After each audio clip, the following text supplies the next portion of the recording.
Thank you very much, ladies and gentlemen. I must begin by apologising for the nudeness of the scone. We're in the middle of rehearsals for Threepenny Opera at the moment, so this is what Tiger Brown's going to look like, except with fancier duds and outfits. But anyway. Brothers, sisters, comrades in arms, thank you for coming to this address, this rally, which I have provisionally titled The Unremitting Evil of the Blank Page. I'm sure many of you, in writing or experimenting with writing, have sat with a pen in your hand or a white screen in front of you, a slow blinking cursor, and suffered unspeakable torment, but felt unable to come forward before now. I thank you for your courage today. I look out at these proud, defiant faces, these noble warriors in attendance, and I know that our time has come. For too long now we have suffered. For too long we have toiled in pain, locked in a hateful, silent struggle with the empty page and its ironic invitations. Make your mark, it whispers, as if offering us the greatest courtesy. Oh, my foolscap friends, here is a collection of spirits who are wise to your evil, sadistic game. Not so easily will you define us. Let's have a look at one right now. I know this will get your blood boiling. Not so easily will you define us. Not so simply will we be contained. Popular sentiment has you as spotless. But we who have fallen victim to your blank stare know better. And we are here today to wield a poison pen. Now, we don't have the rows all full of folks and all that sort of stuff, but that's all right, because this is the beginning of a movement, people. Feel glad that you are here on the ground floor. We fight to free the souls of the many well-meaning but misguided citizens who think that the blank page offers opportunity. Look, they cry, you can go anywhere. There are no limits, no restrictions. You're free to realize your deepest imaginings. They see the infinite white of distant possibility.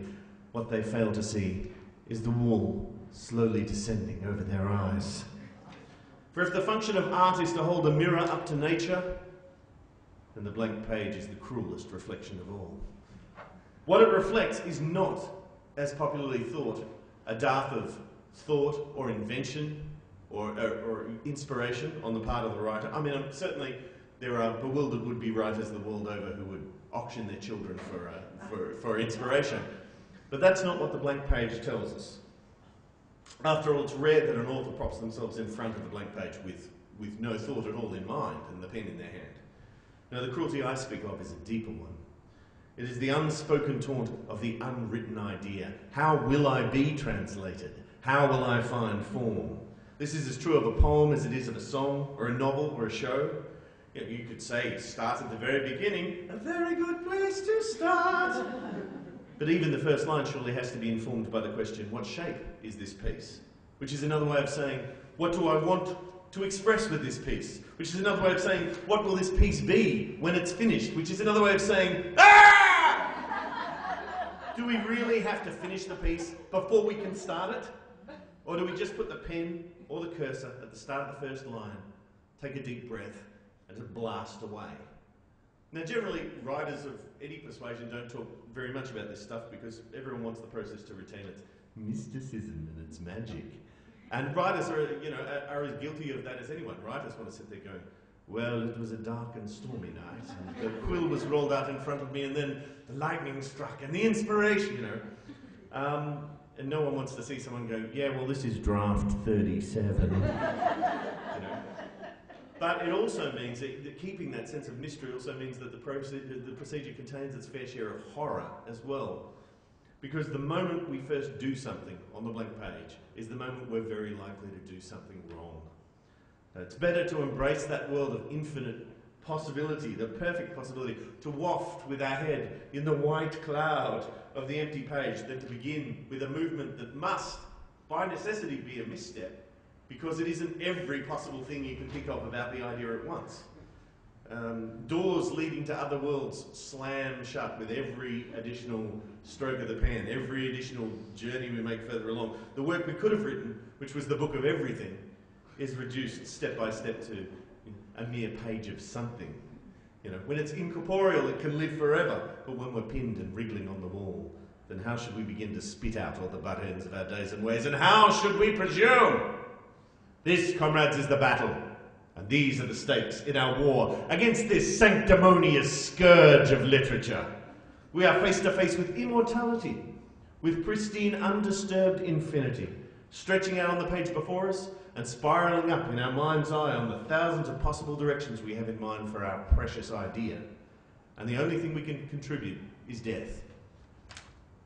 Death to the purity of the page, death to most of these possibilities. In short, when we touch pen to paper or finger to keyboard, we kill God. Now, surely only a fool wouldn't be intimidated by those kind of stakes. And once more, we perform this deicide so that we can lead our own cherished idea from conception to execution as smoothly and painlessly as possible. That's right, even the winning possible potential idea gets knocked off in the end. Becomes simply the frozen carcass of the living, breathing, exchangeable idea it once was. What mass-murdering monsters have we become? Without the empty promises of the blank page, without its hypocritical sanctity, without its untrustworthy visions of infinity, we would not now be surrounded by and covered in the black blood of our own inklings. So it's no surprise that writers have learned to treat their newly hatched ideas with some degree of caution. Writers are careful, some might say superstitious, about talking to friends about them, exposing them to daylight before they're ready. You see, every new external voice is going to add something to your conception, sometimes good, sometimes bad. Aunt Matilda hears the idea and says, "Oh, it sounds a bit grim." Now, she may be the only one to say that ever in the lifespan of your execution of the work or your acquaintance with the idea. But as you write a dark scene or verse or sequence, Aunt Matilda's voice is going to come back at you like the reverb from hell.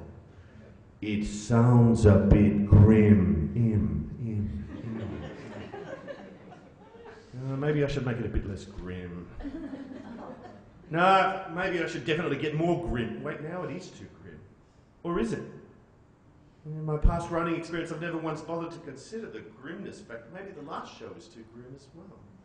Maybe I should just stop thinking about the grimness. It'll just be as grim as it is, and there you go. You can see what's going to happen. Riddled with self-consciousness, at best I produce a piece which I have carefully, scientifically calibrated to be neither too grim nor too sunny. Ta-da! Of course, now the piece as a whole has little in common with the languages you Earth people speak. But thank goodness I've balanced it perfectly so that next Christmas Aunt Matilda can say, "Too grim, I don't remember ever saying that." For me, in contemplating new ideas, structure always comes first. And I mean, it's not totally true. In terms of Keating, when we first took, and you can spot now, I've moved off notes because otherwise I'm just going to read at everyone for the whole term. When I first came up with the idea for Keating, the first thing you do is you run it past the Aunt Matildas of your acquaintance, your closest friends, and you say, "Here's this idea, what do you think of this?" And the two friends around about kind of went, "Meh." So I went, "Okay." Well, you know, if enthusiasm is contagious, lack of enthusiasm is just as contagious. And you sort of go, "Well, okay, must have been barking up the wrong tree, put it away."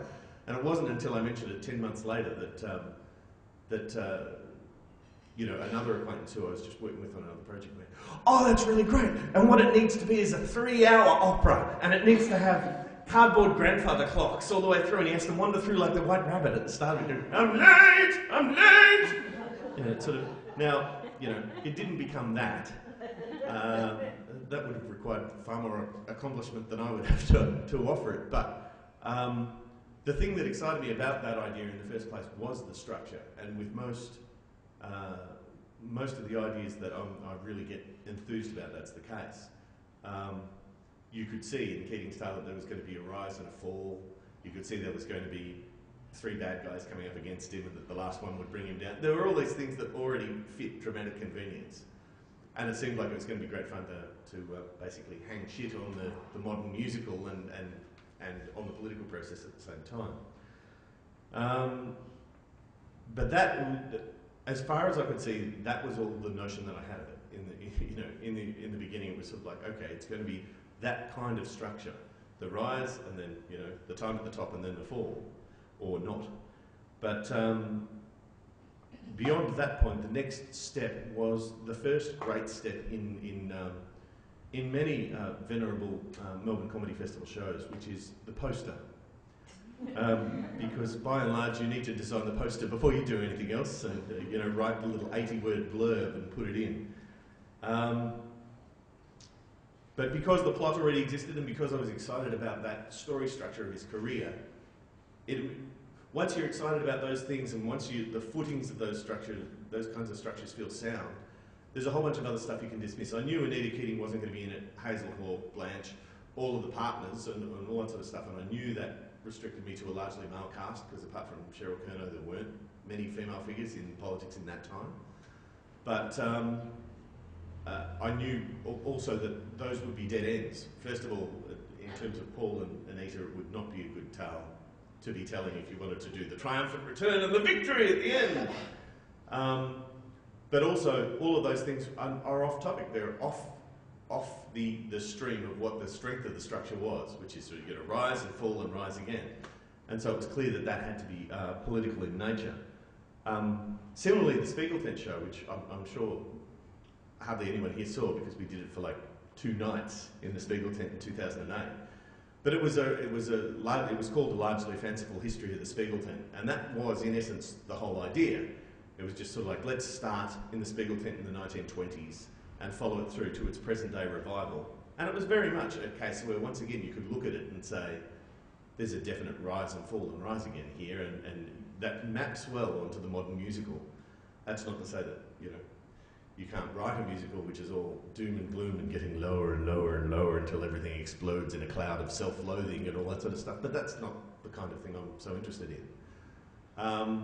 And with the Spiegel Tent show, you could also track that, okay, well, if it starts in the 20s and 30s and we build up to the Weimar Republic, all that cabaret, you know, European stuff, we could have a character who's a sort of an ingenue in the 20s, and then a diva in the 30s, and then, you know, a drunkard, a wastrel in the 50s and 60s, and then a Lotte Lenya style sort of legend in the 1990s, and we could follow that arc through and have it make sense. But having talked about the Spiegel Tent show, I think it's time I played a song from it, if no one minds. No one minds? Because I've got things. Oh, yeah. Thank you very much. I have a backing track here. Backing track or guitar? Live music, backing track. Live music, backing. Live music, of course.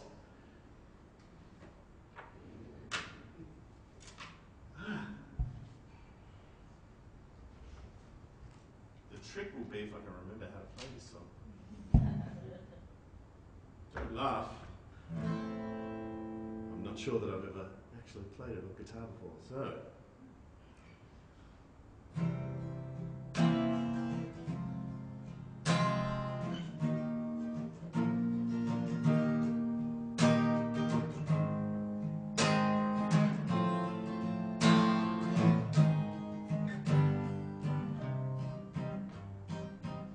This is the tale of the ingenue turned diva turned wastrel at the point of view, at the point of her wastrelness. And in the Spiegel Tent show, we gave it to the barman, you know, the Spiegel Tent barman, who would sit there and go, "Ah, yes, I remember the old days and how far we have fallen and all that stuff." And since we toyed with the idea of actually giving it to the character, Leila Montesano Jones herself, still toying with it, either way. In progress. There used to be a Python charming diva by name of Leila Montesano Jones, and she laughed and cried on cue with eyes of cobalt blue, and the circus through her bones. Leila left a lover and believer in every country fair and seaside town, till the serpent took its toll and it crawled into her soul, and and the poison pulled her down to the dregs, the end of every glass. She was branded and abandoned that's branded and abandoned, sorry, at a pretty pass. Down to the dregs, the barley and the maize, and she drank the living nightmares of her dying days. You know, you need to be hanging over a bar with an accordion going, ooh. It's not my job to shed a tear for Layla. I poured the drink and never questioned why, though her face was lined with pain from the grinding of the grain. She would always drain it dry. And at night I hear her shouting out an order for all the wayward spirits in her key, and they join her in lament for her feeble spiegel tent on its slow descent to sleep. Down to the dregs, the days of the decayed, the indentured and the wretched who refuse to fade. Down to the dregs, our vessel runs aground at the bottom of the barrel where the rats lie drowned.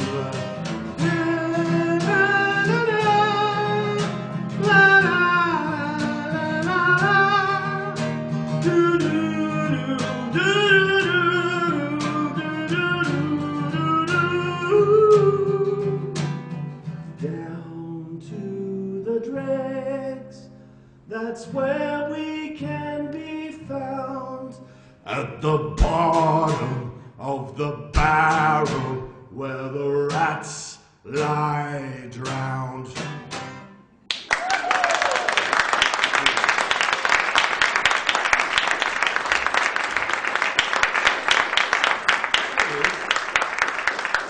So there's a number of songs in that show that I'm hoping that it will be resurrected at some stage and reconfigure it. Because it's a bit frustrating having a show written about the Spiegel team, because you sort of go, okay, now it's always got to be in the Spiegel. We can do it in late October, as long as David Bates thinks it's a good time to bring the Spiegel team back to Melbourne, otherwise we won't do it that year. But that notion, those notions of, with both Keating and with the Spiegel team, I went to sort of effort that I don't normally do if I'm unfamiliar with the structure. If I'm very scared and going, I don't know what's next, what's going to happen, I tend to be quite tentative. But with, particularly with Keating and the Spiegelton thing, I did the whole thing of getting the big, whiteboard with post-it notes and mapping out the arc of Act 1 and then the arc of Act 2 and Act 3 and making sure that it all, and I'm always talking in terms of 3-act structure when I talk about structure, because it's really the only structure I know. I've been indoctrinated by Hollywood, and I know how it's meant to start. It's, everything's going along, you meet our heroes and, hey, we like them, and everything's going along swimmingly, and then one unfortunate day, such and such inciting incident, and it leads to trouble, and trouble, and trouble, and they fall to their lowest point. But happily, right at the last moment, yay! And the tampering with that structure and the ways in which you can violate it and have fun with it, I've always found really interesting. There was one in Keating which changed back and forward from well, he just changed one way. From the original Drowsy Drivers production of 2005, 2006 to the Belvoir production, which toured everywhere, there were lots of things that changed. Obviously, there were more lights and things like that, actual sets.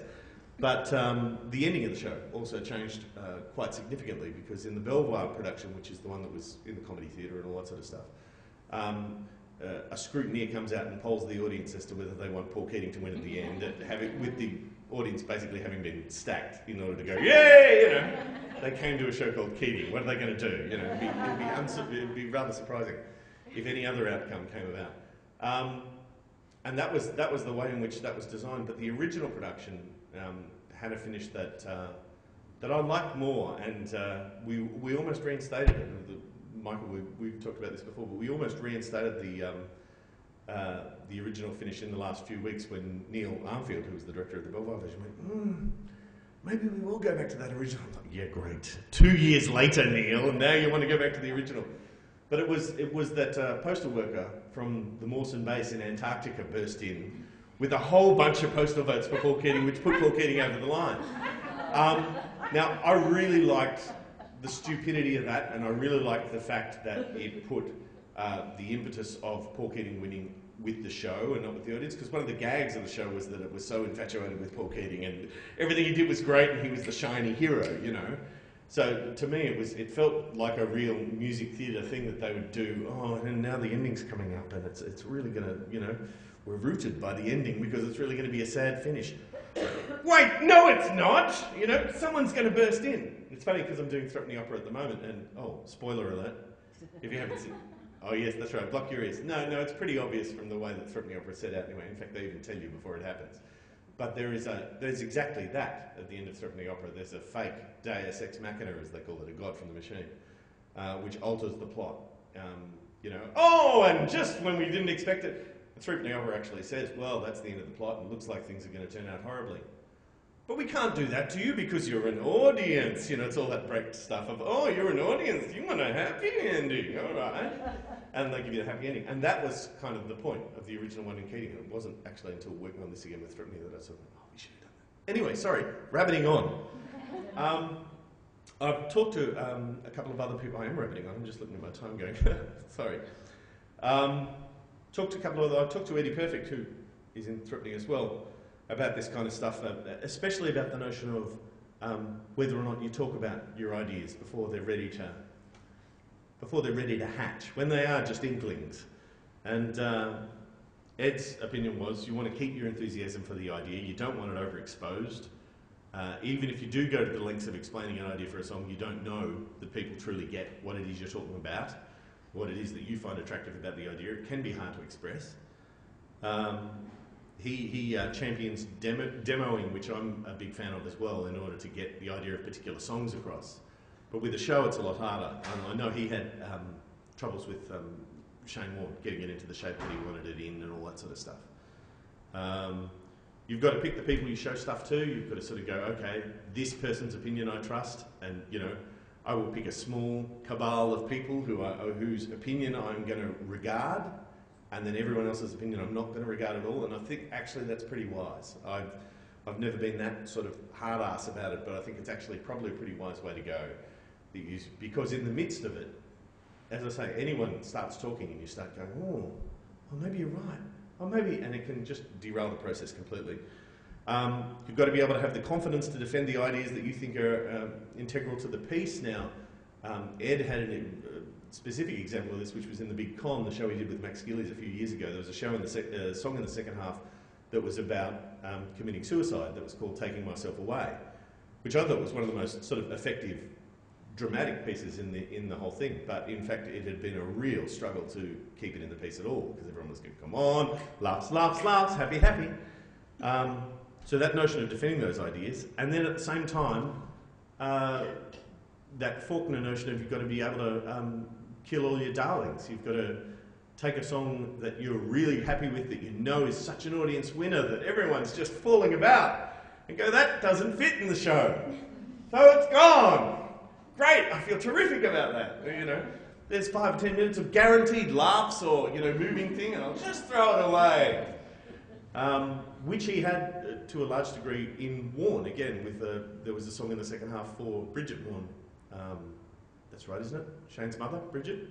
I can't remember. Bridget Warne, which was Take the Pill, which was a whole song about, take the pill, Shane, and all that sort of stuff. And it turned into a whole rock number, and it was a big set piece.